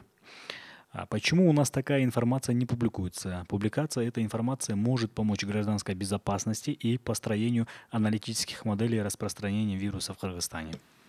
Очень правильно. Нашими программистами сейчас разработана программа, которая действительно будет возможность наблюдать геолокацию тех наших граждан, которые находятся в домашнем карантине. Мы уже имеем результат. Сегодня утром мы в штабе об этом мы обсуждали этот вопрос. Сегодня мы, наверное, этот момент объявим. И дано поручение соответствующим органам, который будет заниматься вопросами тех, кто нарушил данные, скажем, условия домашнего карантина. Фамилия, имя, отчество тех людей, все адреса, данные тех людей, которые сегодня находятся под домашний карантин или обсервации, или больнице. Конечно, это возможно, но, как говорится, это данные частного порядка, и поэтому не для того, чтобы не нарушить права наших граждан, конституционные права, мы воздерживаемся сейчас делать эти вещи. Если ситуация будет усугубляться, если люди не будут соблюдать законы, требования сегодняшних, скажем, ситуаций, тогда мы вынуждены будем, наверное, пойти на такой шаг, чтобы общество само воспитывало тех нарушителей, которые будут нарушать, скажем, сегодняшние правила. Космос Арич, сизге суроо, Баракелде сайты Ырыс Санат кызы. Кыргызстанда коронавирус жуктургандар канча адамга жетиши мүмкүн? Болжол барбы? Эми азыр биз атайын эпидемиологдор менен дагы бир консультант эксперттерди алып, ошолор менен ишти жүргүзүп атабыз. Ошол болжолду азыр бир моделирование кылып, жакын арада айтабыз. Эми бул прогноз да. Негизи эч ким муну айтыш кыйын болуп атат. Ошондуктан биз прогнозирование жасап, азыр кесипкөй биздин окумуштуулар жана чет элдик эксперттер дагы бизге жардам берип, ушуну ишти алып барып жатышат. Өткөрбек Рахманов, Регион ТВ. Космос Арич, кандай ыкма менен ошол илдетке чалдыккан жарандарды дарылап жатасыздар? Анткени баардыгына кызык. Анткени башка дүйнөлүк практикада бул кандай дарыланып жатканы дагы бизге дагы кызыктырууда. Айыгып түзөлүп кетүүсү үчүн Кыргызстандын кандай мүмкүнчүлүгү бар? Жогоруда айтылып кеткендей, биздин бүткүл дүйнө саламат сактоо уюму бул коронавирус боюнча дүйнө жүзүндө координатор. Алар бардык ушу дүйнө жүзүндө болгон жакшы ыкмалардын баарын бириктирип туруп, анан ошолор бизге рекомендация беришет. Ошолордун рекомендациясынын негизинде бизде атайын клинический руководство бекитилген. Бул клинический руководствону түзгөндө биздин бардык бир жердеги реаниматолог, инфекционист окумуштуулардын баары талкуулашып, биздеги бүт дүйнөлүк ыкмалардын баарын жазады. Азыркы күндө ошо клинический руководство менен биздин врачтар жеринде ишти алып барып атат. Ошо клинический руководство кайсыл тактикасы, кайсы дары бар, ошонун баары жазылган. Ар бир врачтар, ошо мекемелер ошол ыкма боюнча дарылардын баарын алышып, ошо ыкма менен жасайт. Андан тышкары биз министрликтин алдында атайын экспертно-консультационный группа биздин баягы ведущий ученыйлар менен турат. Алар ар дайым онлайн режимде WhatsApp менен ошол жерде алган результаты менен күнү түн иштеп атышат. Ал профессорлордун Кытай менен же Москвадан болгон связьдары бар. Кандайдыр бир ситуация болсо, аларга да чыгып да консультация алып атат. Андан тышкары азыр МИД аркылуу биз Кытайдан да бир 10га жакын практикада иштеген врачтарды алып келүү маселесин да көтөрүп, ошонун үстүндө да чогуу тышкы иштер министри, биздин министрлик Кытайдын посолу менен дагы иш жүрүп жатат. Кашкар Стуканович, вопрос от 24KG, несколько вопросов. Правда ли, что пропуска отличаются по цветам? Какие привилегии дают те или иные? Пропуска имеют три вида. Первое – это синего цвета, который дается для передвижения по городу Бишкек круглосуточно. Второе – это красного цвета, дается во время с 7 до 20:00 вечера, пока до наступления комендантского часа. В основном она дается для работы ведомств, организаций, учреждений, а также наших предпринимателей, а также для передвижения нашим гражданам, которые работают в медицинских учреждениях, например, банках и так далее, дается желтого цвета пропуска. В аэропорту застряли 200 кыргызстанцев. Собираются ли их доставить в Кыргызстан? В Генконсульстве им сказали, что на родине не хватает мест обсервации и тест-систем. Мы на этот вопрос уже ответили. В Кыргызстане есть люди, которые зарабатывали ежедневной работой, поденщики. Поработали день, заработали на еду. Сейчас они лишены возможности заработка. Как власти намерены помогать этим людям? Согласен. Вначале то, что я говорил, сейчас значит, работниками Министерства социальной защиты и труда Кыргызской Республики разработана схема и уточнены списки об оказании помощи тем нашим гражданам, которые являются социально уязвимыми. Для них уже, в принципе, списки есть. Сейчас уже сегодня-завтра начнется развозка по регионам те продовольствия, которые им будет выделяться. Кроме того, у нас есть анализ. Вот я могу сказать, что кыргызча экен айтып коерейин. Аз камсыз болгон үй бүлөлөр республиканын аймагында бул 15 миңге жакын үй бүлө, болжолу менен 40 миңге жакын адамдар. Жумушсуздар республиканын аймагында 76 миңге жакын адам. Маршруттук таксилерди арендага алып иштеген жарандар, жеке таксисттер бул 3 миңден 10 миңге чейин. Дордой, Ош, Аламиди базарларында иштеген тачкистер, болсо жана тачка түртүп жүргөн биздин жарандарыбыз, болжол менен 1000 миңдин тегерегинде, эмгек биржасында жана жеке курулуш иштери менен иштегендер болжол менен 500 миңге чейин. Ушундай эле башка дагы мындай тармактарда иштегендердин азыр баягы списоктор даярдалып, ушул боюнча дагы атайын иш жүргүзүп жатышат. Буларга дагы жардам берүү схемасы биз аз күндө ойлоп иштеп чыгып туруп, буларга да жардам берүү жолун карайбыз.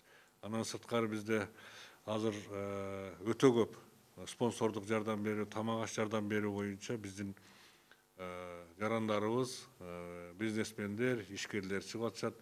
Аларда дагы ошол баягы бир координировать этчү системаны киргизүү боюнча тапшырма бердик. Алар дагы бир эле кишиге 4-5 жолу жардам берилип, 4-5 тараптан. Анан бир кишиге эч нерсе тийбей калбаш үчүн ошону координация кылып бөлүштүрүп туруу маселесин дагы азыр иштеп атабыз.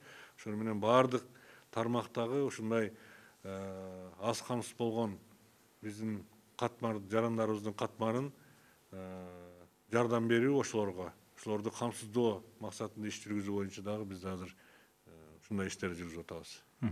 Уважаемые журналисты, уважаемые наши телезрители, радиослушатели, я напомню, что у нас уже ровно прошел час, и у нас осталось еще полчаса. Мы, наверное, успеем задать те вопросы, которые вы нам отправили. Зачем мы просим столько помощи, если у нас всего 84 случая? Уже 94. Вы ожидаете вспышки или скрываете реальное положение, Космос Ильич?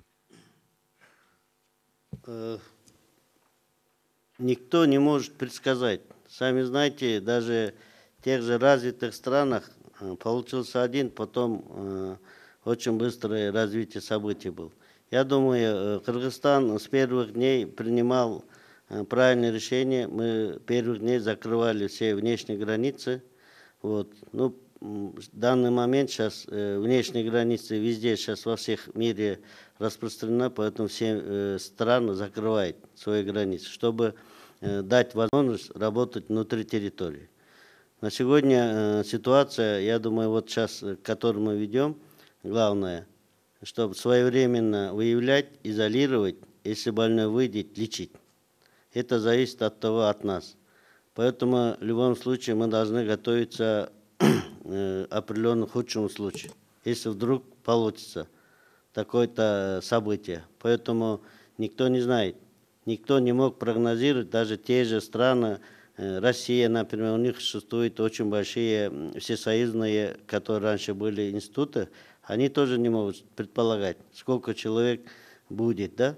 Поэтому мы сейчас работаем, какой-то прогнозирование, моделирование будет, но мы сейчас в данный момент ситуацию должны контролировать и не давать внутреннее, то есть распространение и быстрое выявление и изоляция. Если вот так будем работать, я думаю, достигнем результатов. Кошумчалап коеюн. Туура 94 оорулуу бүгүнкү күндө Кыргызстанда. Буну эч кандай жашыруу жок. Жашырганга да Кыргызстанда мүмкүнчүлүк жок экенин баары жакшы билебиз. Кыргызстанда эч нерсени жашырып болбойт. Баары ачык айкын. Бул биздин коомдун ушундай жакшы жагы. 13.000 бүгүнкү күндө анализ алынды. 13.000'din баарынын анализин чыгарышыбыз зарыл. Мына 7.890 деп Космос Ильич айтты. Почти 8.000'ге жакын анализ бүгүнкү күндө бүтүп атат. Алынып. Бунун баардыгы расход. Жана ПЦР анализ дегендер кымбат болот. Тест, экспресс тест дегенди жүргүзүп атабыз. Кээ бир бул коронавирус оорусунун айырмачылыгы бул жанагындай орусча айтканда спящий да болот экен да. Бир алганда эле билинбей калышы да мүмкүн болуп атат. Ошон үчүн эгерде кандайдыр бир экспресс тест менен ПЦР тест анализдин ортосунда карама-каршылык келип калса, экинчи жолу кайра тест алышка, анализ алышка туура келип атат. Кээ бир оорулардан үчүнчү жолу анализ алышка туура келип атат. Ошондуктан баары бир биз могу иштерди аягына чейин чыгарышыбыз керек. Анан кийин биз азыр башка жактардан кайсы бир маселелер боюнча жардам алуу үчүн кайрылуу, сурануу деген андай жок. Биз болгон эле нерсе маска, медикаменттер, тиешелүү, анализдерди чыгаруучу реагенттер, ушул сыяктуу маселелерди гана алып атабыз да. Калганын Кудай буюрса мына продовольствие маселеси, башка маселелер. Продовольствие жагын айта турган болсок, мына биз биринчи күндөрдөн баштап эле сүйлөшүүлөрдү жүргүзүп, Казакстан даяр, Россия даяр. Эң негизги бизге керектүү болгон продовольствие бул мына пшеница, un боюнча, суу май боюнча, башка дагы мындай майда чүйлөр боюнча. Анын үчүн акча каражаттарын да бөлүштүрүп койгонбуз. Эми орусча айтканда готовиться к худшему деп коет го, ошонун сыңарындай кокус мындай болуп кетсе деген нормальный обществодо, мамлекетте сценарий развития событий деп коет, ошондой түзүлүш керек да пландар. Ошондой событиянын негизинде баары бир биз даярданып турушубуз керек дагы. Анан жакшы жагын алып барганга аракетибизди күчтөнтүп жүргүзө бериш керек. Анан кошумча айтчу нерсе, бул баягы күнүндө ушундай суроо болуп калды. 800 миллион сом эмне үчүн ол коммерсанттарга берип койдуңар, бизнесмендерге берип койдуңар депчи. Аларга жөн эле берип койгон жокпуз. 800 миллион сомду 400 миллионун бюджеттен 400 миллионун 2 мамлекеттик банк өзүнүн карамагындагы акчадан бардыгы 800 миллионду биз кредит катары жеңилдетилген бердик. Ошолор мукомойщиктер алып келип иштеп элди камсыздап аткан уун, негизги уундан чыккан тамак аштар ар дайым камсыз болуп турсун деп, булар жактан да жардам болсун деп 800 миллионду биз бөлүп бердик. Алар ошого сырттан пшеница же болбосо уунду сатып келип туруп биздин элибизди камсыздаганга жардам берет. Бул 1 жылга берилген кредит, аз пайыз менен. Бул кайра кийин бюджетке кайтарылып берилет, банктын акчасы банкка кайтарылат. Андан сырткары бүгүнкү күндө Кыргыз Республикасынын мат резерв фондуна 411 миллион сом акчаны дагы мамлекеттик запасты баягы азайганда толуктап турсун деп аларга дагы акча бөлүп бердик. Ошол пшеница менен башка тиешелүү керектүү азык түлүктөр менен. Кыскасын айтканда азык түлүк жагынан камсыздоо боюнча ошол маселелердин баарын чечиш үчүн акча каражаттын баары бөлүнүп атат. Чоң рахмат. Космос Сарич, Алато 24 студиясынын баяндамачысы Айжан Омулдошова. Учурда жөнөкөй сасык тумоо дагы жүрүп жатабы? Себеби кадимки сасык тумоо болгон жарандарда коркуп кабатыр болуп сурап жатышат. Дене табуу көтөрүлбөй, бирок чүчкүрүп жөтөлүп жаткандар кандай кылуу керек же текшерилүү керекпи? Жакшы суроо. Менин оюмча азыр биздин өкмөт жанакы мектептерди, садиктерди жапканда ушул биздин азыркы баягы учурдагы сасык тумоолордун азайышына алып келди. Ошондой эле азыркы күндө биздин жанакы ооруканаларга, поликлиника, үй бүлөлүк дарыгерлерге тобуна келгенде азыр азайды. Ал бир, экинчиден жана биз плановый операциялардын баарын тең кыскарттык, только баягы экстренный. Эгерде момундай бир үйүндө ооруп калса, алар ошо чыкпаш керек. Ошо жердеги өзүнүн баягы регистрация болгон үй бүлөлүк дарыгерлер тобуна телефон чалыш керек же 103-кө. Андай маалда биздин врачтар барат да ошо жерден өзүнүн иштерин кылышып, жеринен жардам берет. Эгер керек болсо анда стационарга алып келишет. Эч качан эгер ошондо оору болсо, ал сыртка чыкпай үйүндө турган жакшы. Дагы экинчи суроо, ушул санитардык көзөмөл пункттарында теплометрлер барбы дейт? Жетиштүүбү? Биздин тышкы санитар карантиндик пункттар бар, тышкы границаларда. Ал жерде азыр 23 иштеп атат. Андан тышкары өзүлөр билгенде азыр бул өзгөчө кырдаал коюлгандарда да регион аралык пункттарда да иштеп жатышат. Ал жерде бесконтактный термометр, ошондой эле кээ бир тепловизорлорду бердик. Мына бүгүн дагы жакшы Кытайдан ушулар келатат. Баарын тең толук кандуу камсыз кылабыз. Сизге жанагындай эле окшош суроо экен. Өзгөчө абал мындан да натыйжалуу, мындан да пайдалуу болушу үчүн сиздерге кандай ыйгарым укук же эмне жетишпей жатат? Бишкекте күнүгө 100дөн ашуун киши кармалууда. Азырда төмөнкү ала арча суу сактагычынын боюнда 20-30 үй бүлө эс алып жатканы мына көрсө болот. Көөлөрдүн айтымында суу сактагычтын боюнда күнүгө эле ушундай көрүнүш кайталанат экен. Барбекю бышырып жегендерди чилдей кууп таратып алдын ала камап салса болбойбу? Биринчиден өзгөчө абал менен өзгөчө кырдаалды туура түшүнүш керек. Бүгүнкү күндө биздин мамлекет боюнча өзгөчө кырдаал жарыяланган, өзгөчө абал буга чейин Кубатбек Алчевич айтып кеткендей шаарларда жана кээ бир райондорго гана жарыяланган. Экинчиден болсо, бул биздин гана же саламаттык сактоо же болбосо ички иштер министрлигинин кызматкерлеринин эмес, ар бир биздин жарандардын элибиздин коопсуздугун сактоо боюнча өздөрүнүн милдеттерин аткаруу боюнча иштерин алып баруу керек. Эгерде сиздер айтып аткан жана ала арча суу сактагычында эс алгандары боюнча бул Чүй областындагы Аламин районундагы жер, ал боюнча азыр текшериштер жүрүлүп атат. Ошого окшогон жарандарга мен ойлоймун, бул окуя мындан ары тарбия үчүн атайын маалымат болуп, булар экинчи андай жактарга барбайт деп.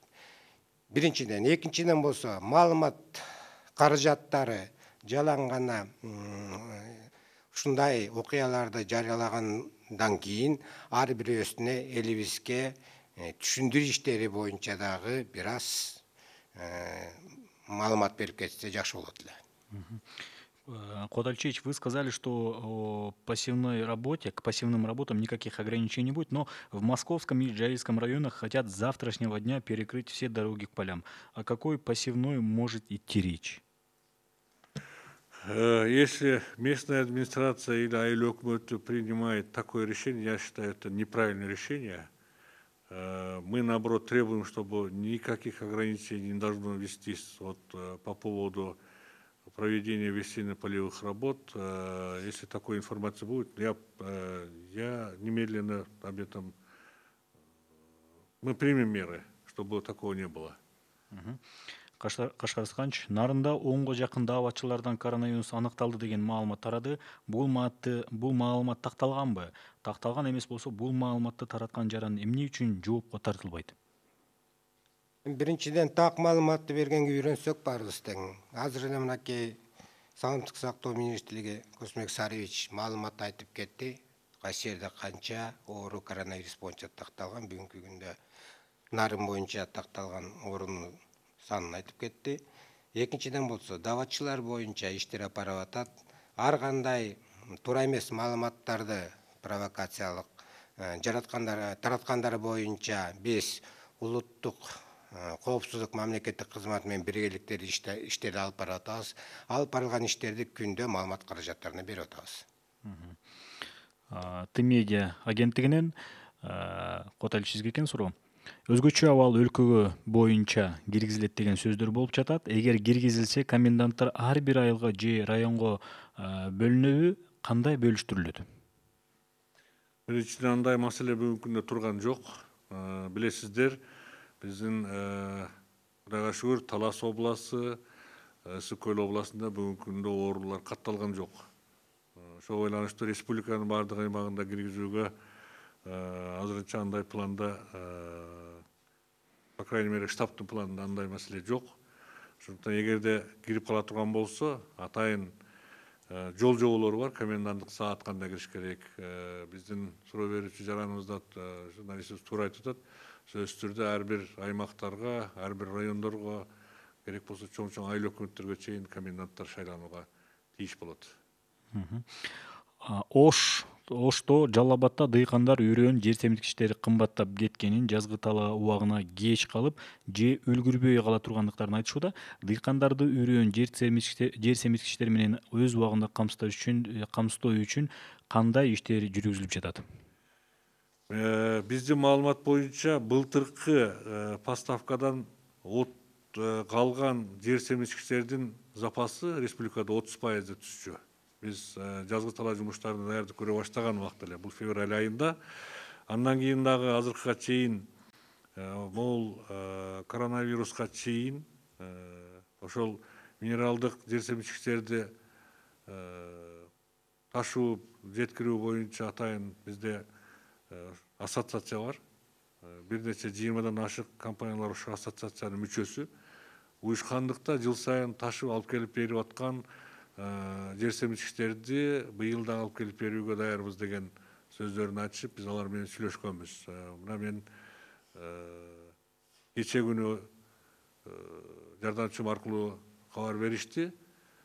Ошол ассоциациянын жетекчилери болгон биздеги бүгүнкү күндө жер семирткичтерди ошол түштүк регионундагы бүгүнкү күндө эң талап кылып аткан жактарга жеткирип берип, ошол жакта реализация кылалы деген сунуштарын айтышты. Биз дагы колдодук. Ошонун негизинде мен ойлойм алар бүгүндөн баштап ошол иштерин дагы жүргүзүшөт. Кандайдыр бир баанын кымбатташы боюнча биздин алган маалыматтар боюнча андай маселе байкалган жок. Эгерде бул жерде дагы ушундай көрүнүш пайда боло турган болсо, сөзсүз түрдө мамлекет киришүүгө мажбур болот. Биз аны көзөмөлдөп турабыз. Азаттык радиосунан Бакыт Төрөгелди уулу, Космосбек Чолпонбаевке дейт. Жогорку кеңештин депутаты Абдывахап Нурбаев Кыргызстандын аймагындагы бардык жеке менчик медициналык мекемелерге коронавирусту аныктоого уруксат берүүнү сунуштады. Эл өкүлүнүн айтымында, жеке менчик лабораторияларга жана ооруканаларга вирусту аныктоочу тесттерге мүмкүнчүлүк берилсе, илдетти ооздуктоого салым кошмок. Ал менчик ооруканаларда тийиштүү шарттар бар экенин белгиледи. Саламаттык сактоо министрлиги буга кандай жооп берет? Биринчиден азыркы дүйнөлүк тажрыйба боюнча бул ушу инфекциялык оорулардын тастыктоосу мындай айтканда мамлекеттик деңгээлде жүргүзүлөт. Азыркы күндө биздин Кыргызстанда 9 лабораториянын ичинде 13 ПЦР менен изилдегенге бизде мүмкүнчүлүк бар. Ошон үчүн азыр бизде жана реагенттердин баары келип жатат, экспресс тесттерди да берип атабыз. Анан бул жерде бардыгы деген биз тараптан бекер болуп атат. Азыр жеке менчик болгондо бул жерде дагы туура эмес иштер болуп калышы мүмкүн. Ошондуктан азыркы ушул абалда бүткүл дүйнөнүн тажрыйбанын негизинде бул тесттерди мамлекеттик тарабынан гана жасалат. Эгер кандайдыр бир частный лабораториялар жасасак, анда биз менен чогуу биргеликте бир келишим негизинде гана кылабыз. Бул нерсе мамлекет тарабынан тыгыз контролдо болуш керек. Кубат Багелчич, сизге Али Токтокунов Азаттыктан суроо жөнөтүптүр. Жардам берүү боюнча план иштелип атат дедиңиз. Качан жарыяланат, кимге канча суммада жана канча убакытка жардам берилет? Кредит, салык, жеңилдиги так чечилеби? Айласыз, ишсиз отуруп калган жарандарга канча өлчөмдө социалдык жеңилдик берилет? Өлчөмдөр боюнча так чечилет. Мына биз биринчиден бизнес чөйрөсүнө, ишкерлерге жардам берүү маселеси. Бизде жанагы айткан антикризистик планды иштеп чыкканыбызда ошол маселелердин баардыгы камтылды. Мен азыр жанымда жок, аны мен айтпай турайын. Бүгүн эртең, бүгүн болбосо дагы эртең 1-2 күн ичинде биз буну жарыялайбыз. Ошол жерде баардык маселелер боюнча так көрсөтүлгөн. Эгерде кайсы бир маселе камтылбай калып, анан ушундай маселе чыгып калса, аны элдин сунушу менен, башка жарандардын сунушу менен дагы иштеп чыгып, оңдоп киргизүүгө мүмкүнчүлүк болот. Анан кийин жана айтылган биздин жарандарыбызга жардам берүү боюнча биринчи этаптагы иш планда мен жана айткандай социалдык коргоо министрлиги менен өзгөчө кырдаалдар министрлиги 2 министрликке жүктөлдү. Региондогу ошол жакыр жашаган биздин жарандарыбызга, үй бүлөлөрүбүзгө биринчи партия ундарды таратып берүү боюнча иштер башталды. Андан кийин мына мен жана айтып чыгып кеттим, мына аз камсыздалган үй бүлөлөр, жумушсуз жүргөн үй бүлөлөр, маршруттук таксилерде күнүмдүк баягы акчасын таап жашап жүргөн үй бүлөлөр бар. Андан сырткары жеке таксисттер, мына андан кийин Дордой, Ош, Аламүйдүн базарларында күнүмдүк окатын кылып жүргөн биздин жана тачкис деп коет, тачка сүйрөгөн жарандарыбыз, эмгек биржасында эмгектенип аткандар, курулуш сферасында күнүмдүк турмушта акчасын таап жашап аткан биздин жарандарыбыз. Ушундайлардын баардыгын азыр даярдалып атат. Аларга дагы жардам берүү боюнча схемасы түзүлүп, келип түшкөн спонсорлордон келип түшкөн азык түлүктөрдү бөлүп берүү, анан болбосо мамлекет тарабынан дагы баягы жардамдар берүү боюнча биз чараларды көрүп атабыз. Жакын күндөрү бунун баардыгы жарыяланат, элге алып чыгылат. Биз мына коменданттык саат киргизилип, өзгөчө абал киргизилгенден бери мына 5 күн өттү, бүгүн 6-күн. Ушул күндөргө чейин баягы колунда барын, мисалы үчүн күнүмдүк жашоосунда жашап аткандар жашап келди. Мына элдин дагы кыйналып кетпеш үчүн биз мына жакын күндөрү ошолордун баардыгына жардам иретинде партия менен убагы менен берип турганга аракет кылып иштейбиз. Кубат Багелчич, вам от Дили Юсупова, Кактус Медиа, уточняющий вопрос. Все сотрудники государственных органов должны быть отпущены на удаленную работу, как вы отметили, либо в отпуск, кроме тех, кто задействован в работе по борьбе с распространением коронавирусной инфекции. Какие госорганы задействованы в работе? Четкий перечень можете сказать? С собой нету, я могу смело сказать, некоторые госорганы, это Министерство внутренних дел, это ГКМБ, это Министерство чрезвычайной ситуации, часть сотрудников, скажем, Министерства экономики, Министерства иностранных дел, Госматрезерв, минимальном количестве Министерства сельскохозяйства и Министерство здравоохранения в полном составе.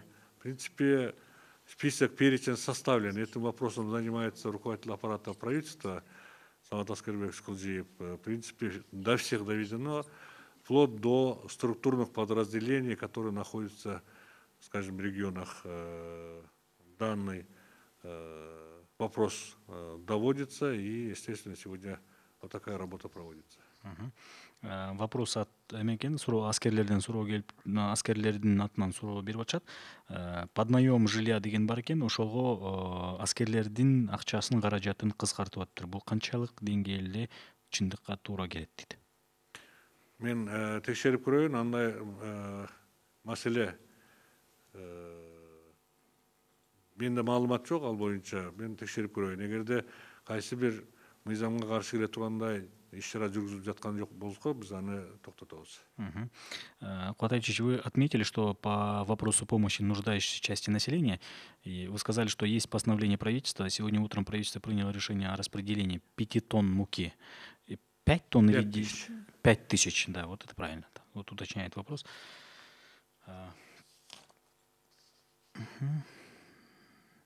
В мессенджерах рассылают информацию, что в Бишкеке в стране будет введен круглосуточный комендантский час. Так ли это? При каких условиях он может быть введен? Ну, на этот вопрос уже ответили, да.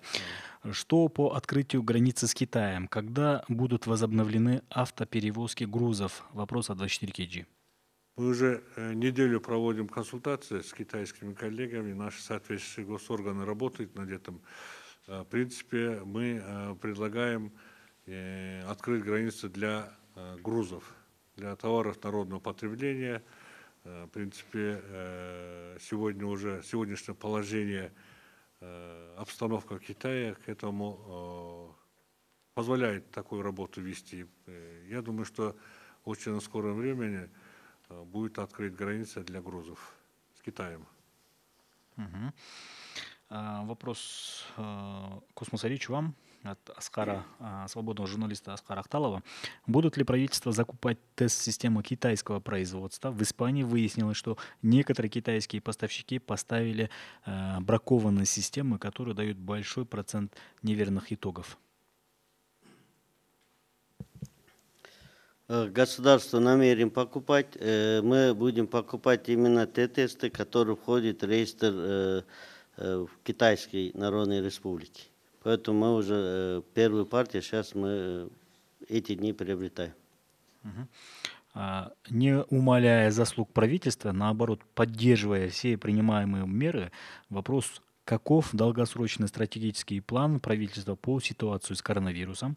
Нынешние меры с чрезвычайной ситуацией и чрезвычайным положением – это временная тактика, направленная на сдержание темпов распространения вируса. Но сколько месяцев в таком режиме напряжения усилий выдержит страна и правительство? Вирус же сам по себе не остановится.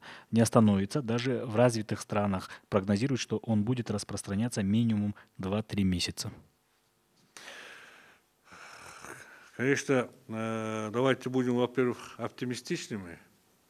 По нашему плану до 15 апреля введен режим чрезвычайного положения. Дай Бог нам силы, дай Бог нам терпения, всем нам, гражданам Кыргызстана, чтобы сообща мы могли к этому времени как-то снизить уровень распространения данного вируса. Естественно, чтобы не пугать людей, я не хочу сейчас прогнозировать. Естественно, мы должны, как я уже сказал, быть готовыми к худшему развитию сценария. Таков план есть. Надеюсь, к этому использовать такого плана нам не придется. Если мы сообща вместе будем действовать, каждый будет, еще раз повторяю, будет выполнять те требования, которые нам предъявляют или дают советы медики, тогда я считаю, что мы можем очень быстро исправиться данным вирусом. Уважаемые телезрители, радиослушатели, у нас осталось 7 минут до окончания нашей пресс-конференции, и я успею, наверное, 2 еще вопроса задать. Космос Арич, вам вопрос от Кактус Медиа. Какие уроки вы извлекли о ситуации в системе здравоохранения, какие лучшие качества она проявила и какие проблемы выставила? Уроки, конечно, вот в таких ситуациях самое главное, вот, что я заметил, есть мобилизация нашей медицинской сообщества, что когда это случился, и есть люди, которые неравнодушны и готовы помочь, поэтому у нас каждый день записываются наши врачи, чтобы помочь нашим больницам, поделиться своим опытом. Вот. Это одно. И, конечно, в любом случае мы должны быть отдельно быть готовы. В таких случаях должны иметь резервы. Вот, поэтому в этом плане тоже мы сейчас разработали план COVID на 1 год. И в рамках этого мы тоже сейчас начали реализовать. И что хорошо, наш план ковид поддержали наши основные партнеры, которые готовы оказать помощь. Сейчас идет процедура. Ну, самое главное, конечно, во всех случаях, в случае ЧС, медицина в основном нагрузка, оказывается, к нему идет, поэтому у нас должна быть как бы медицина в чрезвычайных ситуациях. Вот тот вопрос, я думаю, сегодня тоже обсуждали. После, дай бог, что мы победим этот коронавирус. И в рамках этого вообще медицина катастрофа, которая существует во всем мире, мы должны ее наладить, поставить. И такая служба должна быть. Ну, сегодня надо просто признать, в этом направлении у нас такой медицина катастрофа нет. Мы сейчас работаем обычной, скажем, обычных условиях, да? Ну, я благодарен нашим медикам, все-таки они готовы. И, несмотря на такой быстрой чрезвычайной ситуации, они приняли, и уже есть результаты первые. Значит, это говорит о том, что у нас есть врачи, и медицина может оказать соответствующую помощь в случае выявления, в случае, то есть условия для их лечения. Кутбек акыркы бир сурооңузга берелик, анан жыйынтыктоочу сөз дагы эметелик. 7 канал Ажигит Матраимов. Кыргызстанга келген гуманитардык жардамдар кандай шартта бөлүштүрүлүп жатат? Жакшы суроо. Бөлүштүрүлө элек. Натурай же болбосо мындай азык түлүк же башка менен келген жардамдар азырынча жок эсе десек болот. Бул өзүбүздүн жарандардын жардам көрсөтүүсү же болбосо ушул сыяктуу чогулгандар. Ага атайын кампалар даярдалып, атайын мамлекеттик органдар, жоопкерчиликтүү мамлекеттик органдар дайындалган. Бул социалдык коргоо министрлиги менен өзгөчө кырдаалдар министрлиги таратуу үчүн атайын комиссия түзүлгөн. Комиссиянын курамында жана мен айткандай эле мамлекеттик кызматкерлер тиешелүү, министрликтерден, жарандык коомдон представительдери, андан сырткары жогорку кеңештин депутаттары катышат. Бардыгы ачык түрдө болот. Атайын сайттарда канча келип түшкөнү, канча кеткени, каяка кетип атканы, кимге бөлүнгөнү, кайсы документ негизинде бөлүнгөнү бардыгы ошол сайтта жарыяланып турат. Бул биринчиси. Экинчиси, ошондой эле система менен келип түшкөн каражат дагы бөлүнөт. Ал эми сырттан келип аткан азыркы гуманитардык жардамдар көбүнчө мына биз жана айтып өткөндөй бул маска, колгап, жанагы атайын медициналык, андан сырткары медициналык препараттар, жана реагенттер, бир жолку же болбосо жанагындай экспресс тесттер, ушуга окшогон жардамдар келип атат. Анан кийин коргоочу кийимдер келип атат. Аларды биздин саламаттык сактоо министрлигинин кызматкерлерине, андан кийин калган тиешелүү мамлекеттик органдардын кызматкерлерине пайдаланууга берилип атат. Бардыгын бул медициналык тараптан келген жардамдардын бардыгын бүгүнкү күндө биздин саламаттык сактоо министрлиги тейлейт. Бул боюнча. Жана дагы бир акыркы тактоочу суроо болуп атат ошондо. Жана сиз айтып кеткен Новосибирсктеги кыргыз жарандарын кандай алып келебиз? Ал боюнча Тышкы иштер министрлигине биз ар бир штабта тапшырманы берип атабыз. Тиешелүү иш-чараларды жүргүзүп атат. Мына айтпадыкпы, акыркысы мына кече түштөн кийин 401 жараныбыз Кыргызстанга келди. Ага чейин да ошондой башка мамлекеттерден, Россиядан ушундай иштерди жүргүзгөнбүз. Ал эми мына Новосибирскиде Талмачевоодо турган жарандар боюнча мүмкүн Тышкы иштер министрлигинде маалыматы болсо керек. Мен тактап туруп, дагы эгер кандай иш жүргүзөбүз, бул боюнча биз анда пландар түзүп иштешибиз керек экен. Сөзсүз түрдө биз аларга жардам беришибиз керек. Колунда билети бар болуп, буга чейинки билеттерди алып отурган жарандарыбызды бүт бардыгын биз бүгүнкү күндө биздин маалымат боюнча алып чыктык. Кече акыркылар келди. Ал эми автотранспорт менен келебиз деген жарандарга мен кеңеш берет элем. Ора болбошпун. Себеби дегенде Россиядан чыккан биздин жарандарыбыз башка мамлекеттер аркылуу транзит менен келишет. Башка мамлекеттер өзүнүн аймагынан транзит менен өткөргөнгө мүмкүндүк макулдук бербей атат. Ошондуктан мына Новосибирск жактан келген дагы биздин жарандар кайтып кетүүгө мажбур болду. Кече жакында 1-2 күн мурун Оренбург тараптан ошентип келген жарандарыбыз да кайтып кетүүгө мажбур болуп атат. Кыскасы бул сырттагы биздин жарандар боюнча Тышкы иштер министрлигинин дипломатия корпусу, посольстволор, консульстволордун баардыгы иштеп атышат. Кайсы жерде маселе чыкса, алар бул боюнча иш алып барышат. Кубатбек Алиш, эми жыйынтыктоочу сөз сизде. Жыйынтыктоочу сөздө эми мына биз жанатан бери бир топ көйгөйлүү маселелерди айттык. Бирок мунун баардыгынын чечүүсү бир эле мамлекеттик органдардан, өкмөттөн иши же болбосо ошолор аркылуу чечилбей турган маселелер экенин мен дагы бир жолу эскертип элибизге жеткиргим келет. Урматтуу калайык калк, эң негизги биздин ушул келген ооруга, коронавирус оорусуна каршы туруп эффективдүү күрөшүүбүздүн баарыбыздын бир жакадан баш, бир колдон жең чыгарып, чогуу аракет кылышыбыздан көз каранды.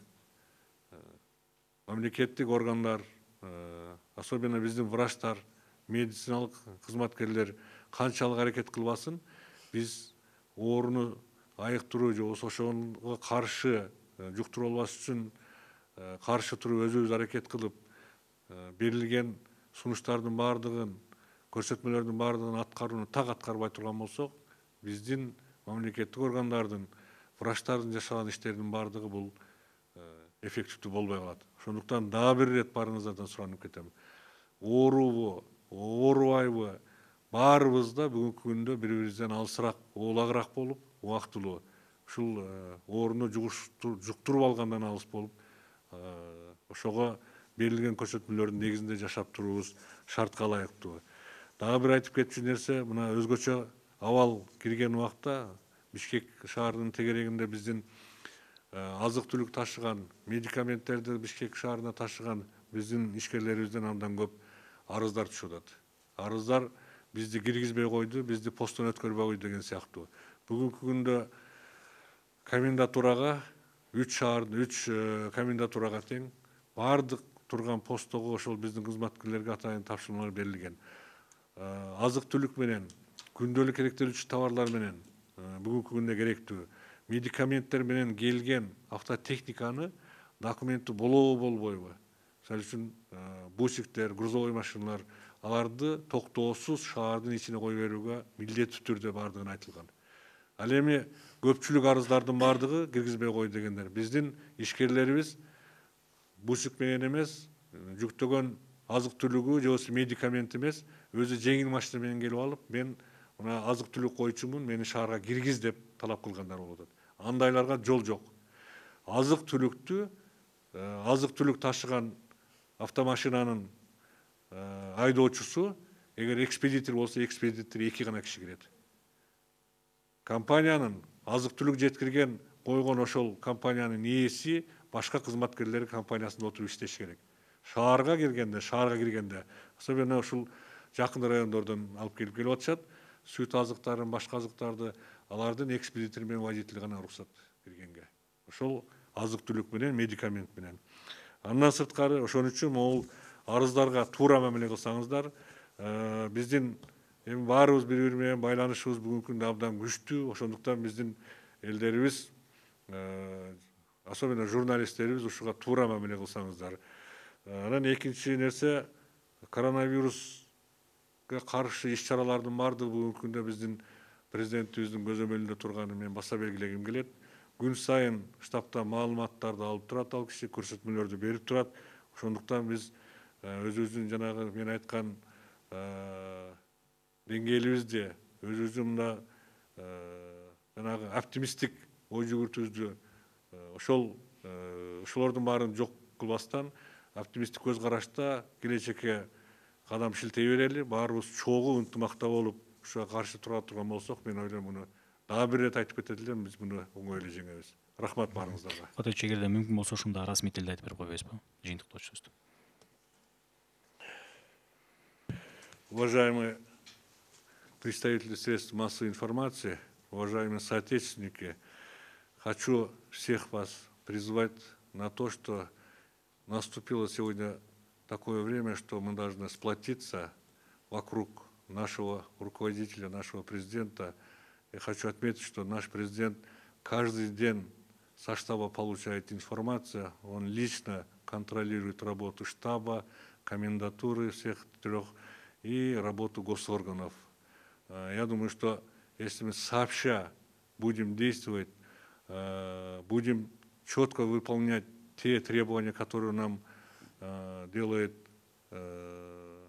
работники медицинских организаций, тогда я думаю, что мы можем победить очень быстро, легко можем победить данную, скажем, ситуации, данного болезни коронавируса. И поэтому я всех хочу еще раз призвать, что все мы должны выполнять те требования, которые нам предписывают медицинские работники. Будь это работник госорганов, будь это частное лицо любого ранга. Спасибо всем. Кудаевич, вы сказали насчет экспедиторов, которые завозят из-за города. Вот тут как раз можете тоже озвучить на русском? Очень много жалоб со стороны предпринимателей о том, что их не пропускают через посты у входа города, что они возят город и поставляют магазины, супермаркеты городские продовольствием. Но иногда бывает такое, что очень многие наши предприниматели, они ездят в город под видом, что они будут поставлять продукты на легковых машинах без продовольствия. Такие поставщики город не будет пропускаться.